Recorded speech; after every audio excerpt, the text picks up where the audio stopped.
یا کسی فیس کو ادا کرنا ہے تو آپ اسے خط لکھتے ہیں، اس کو ہم سرکاری خط کہتے ہیں۔ رسمی خط بہت عمومی قسم کے ہوتے ہیں، یعنی آپ نے کسی شادی میں شرکت کے لیے کسی کو خط لکھا، اور کسی چہلم کی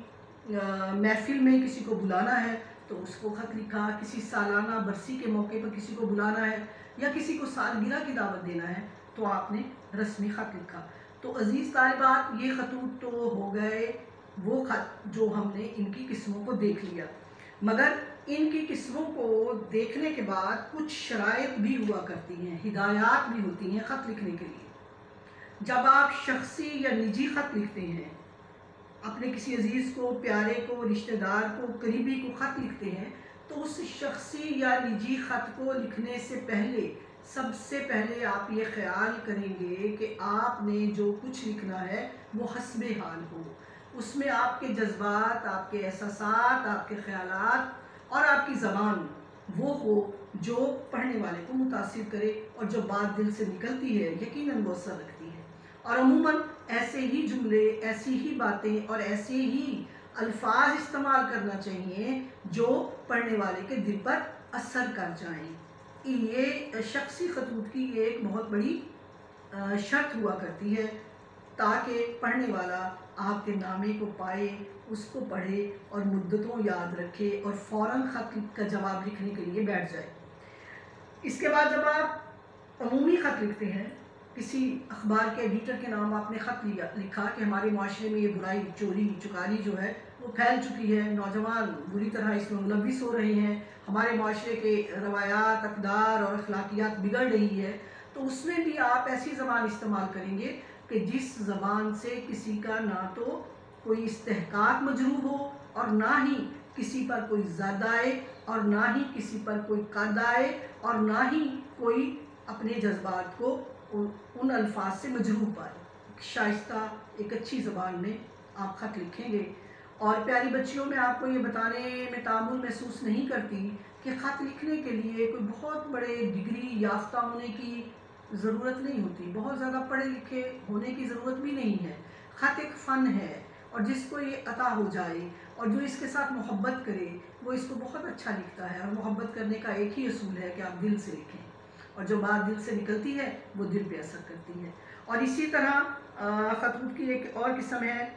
سرکاری خط۔ تو سرکاری خط میں آپ نے حسب حال بات کرنی ہے، جو آپ کا مسئلہ ہے وہ بیان کریں، اس مسئلے کے حل کے لیے جو کچھ آپ کہنا چاہتے ہیں وہ کہیں، اور جامع، مختصر اور نہایت مدبر لفظوں میں آپ اپنے مسائل کو پیش کریں۔ رسمی خط بہت ہی مختصر ہوا کرتے ہیں،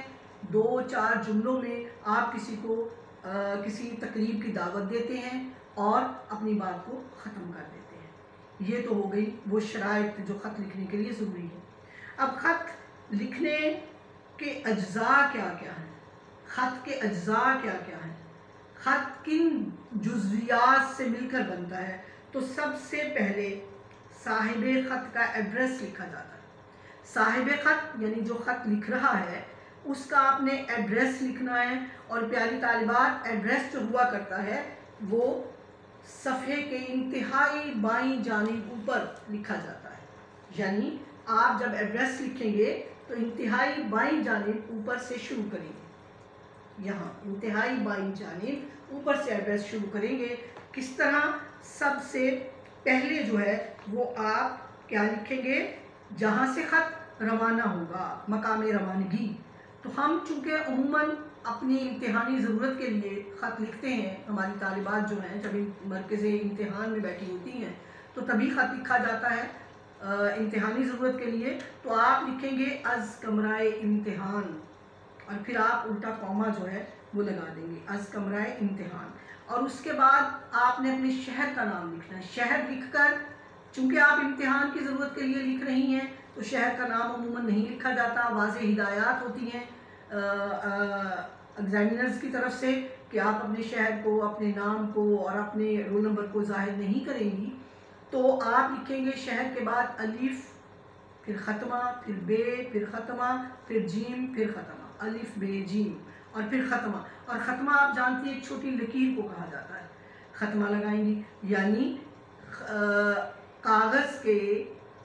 آپ کا جو نوٹ بک ہے اس کی یا آپ کا جو پرچہ ہے، جو آپ کے پاس کاغذ ہے جس پہ آپ خط لکھ رہی ہیں، اس کی انتہائی اوپری بائیں جانب سے آپ نے شروع کیا۔ پہلے آپ نے سب سے اوپر مقام روانگی از کمرہ امتحان لکھا، پھر آپ نے شہر کا نام لکھا اور شہر کے نام کے بالکل نیچے آپ تاریخ لکھیں گی۔ اور تاریخ لکھنے کا طریقہ کیا ہوتا ہے کہ آپ نے اردو ہندسے میں تاریخ لکھیں گی آپ، اور پھر لفظ میں مہینے کا نام لکھیں گی، اور پھر آگے اردو ہندسے میں ہی آپ سن ڈالیں گی، اور اس کے بعد آپ ختمہ لگا دیں۔ میری بات میرا خیال ہے بالکل بچوں کو سمجھ آ گئی ہوگی۔ یعنی آپ 15 تاریخ لکھنا چاہتی ہیں تو 15 جو ہے وہ اردو ہندسے میں لکھیں گے، 15 جولائی جو ہے جولائی آپ لفظوں میں لکھیں گی، اور سن 2020 جو ہے وہ ہندسوں میں لکھیں گی۔ اور اس کے بعد آپ جب یہ تاریخ، مقام روانگی، تاریخ اور شہر کا نام لکھ چکتی ہیں تو پھر آپ کیا لکھتی ہیں؟ اس کے بعد آپ ذرا سا نیچے آ کر جس کو خط لکھا جاتا ہے اس کے لیے آپ القاب و آداب لکھیں گے۔ عزیز طالبات، القاب اور آداب جو ہیں ہمیشہ حفظ مراتب کو سامنے رکھ کر لکھے جاتے ہیں۔ استاد کو خط لکھیں گی تو استاد محترم لکھ سکتی ہیں، والد کو خط لکھیں گی تو پیارے ابا جان لکھ سکتی ہیں، کسی چھوٹے کو خط لکھتی ہیں تو خالی نام لکھ سکتی ہیں، اور کسی بڑے کو، بہت بڑے کو، استاد، بزرگ استاد کو خط لکھتی ہیں، یا چچا کو خط لکھتی ہیں، یا تایا کو خط لکھتی ہیں تو احترام کے ساتھ ان کو مخاطب کرے گی۔ تو القاب و آداب میں ہمیشہ حفظ مراتب کا خیال رکھا جاتا ہے، اور یہی وجہ ہے کہ غالب کے خط آج تک بہت مشہور ہیں، اور جب تک اردو نثر ہے غالب کا خط زندہ رہے گا۔ کیوں؟ انہوں نے القاب و آداب میں بڑی جدت برتی ہے، انہوں نے وہ پرانے طریقے کو چھوڑ کر جو ادب تھا، جو کہن تھا، جو بہت ہی زیادہ لمبے چوڑے القاب و آداب لکھے جاتے تھے اور بہت ہی نمود اور نمائش اور تصنع سے بھرپور لفظیات استعمال کی جاتی تھی، ان کو چھوڑ کر بہت جدت کے ساتھ، بڑی نزاکت کے ساتھ، بڑی خوبصورتی اور دل ربائی کے ساتھ القابات لکھے۔ اور میں امید کرتی ہوں کہ آپ بھی جب کسی کو خط لکھیں گی یا امتحان میں جب خط لکھیں گی تو القاب و آداب کو حفظ مراتب کے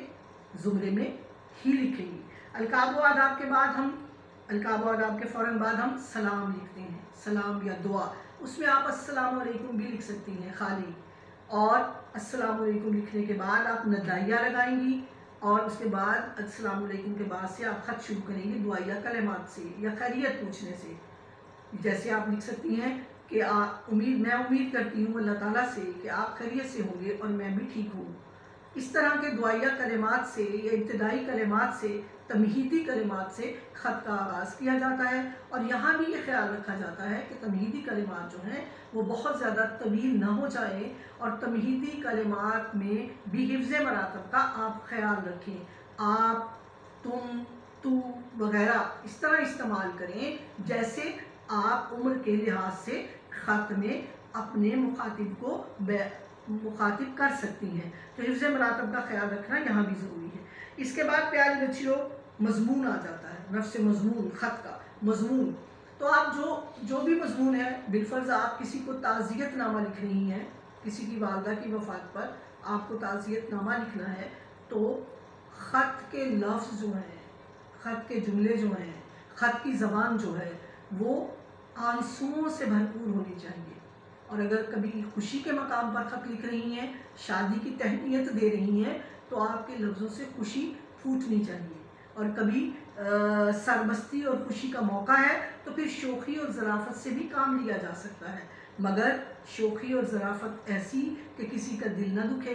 اور خوش طبعی ایسی کہ حفظ مراتب مجروح نہ ہو۔ اور جب آپ غم کے موقع پہ خط لکھیں تو جس کو خط لکھ رہی ہیں مکتوب علیہ یہ سمجھے کہ آپ اس کے غم میں برابر کی شریک ہیں۔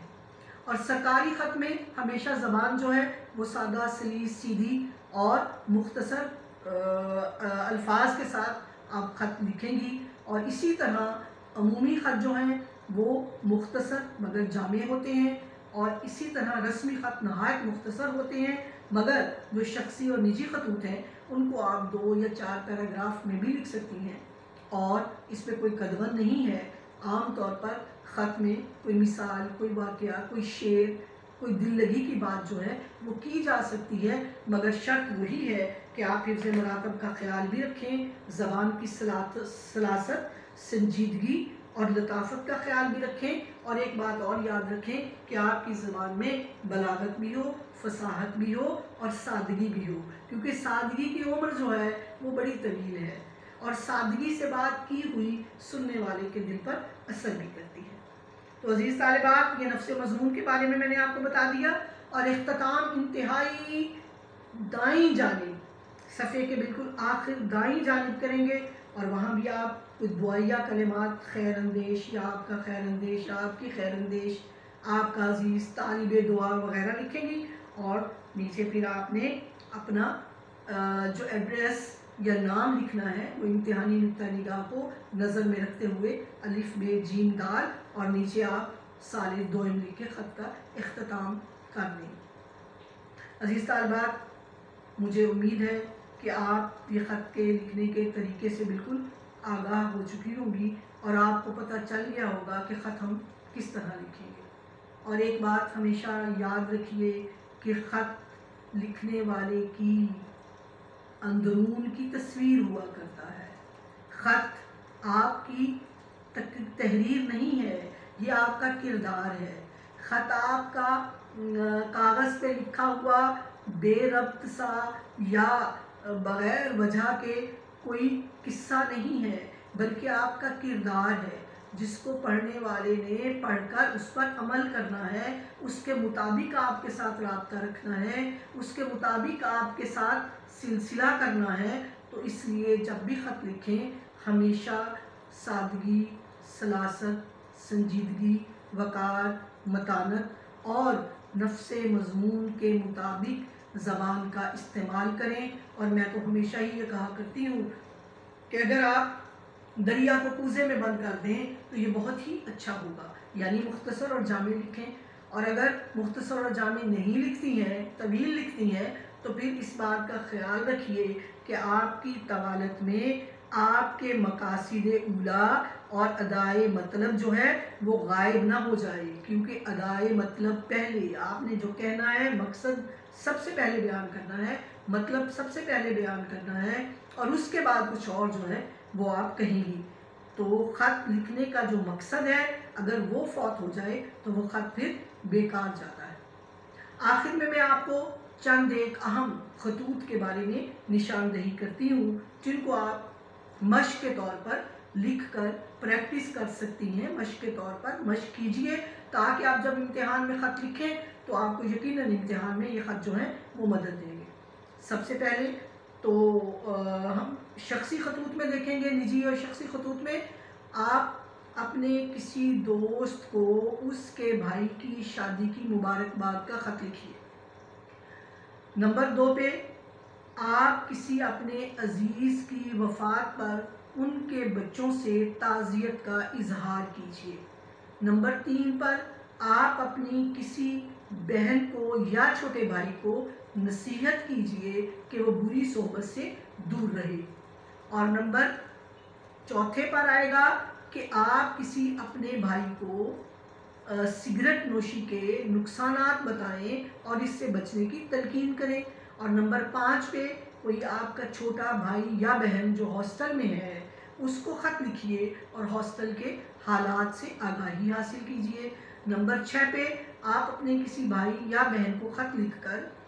اسے مزید پڑھائی میں مشورہ دیں، اچھی پڑھائی کے لیے مشورہ دیں، اور اس سے پوچھیں کہ اس کی پڑھائی جو ہے وہ کیسی جا رہی ہے اور وہ کیا کچھ آج کل پڑھتا ہے۔ اور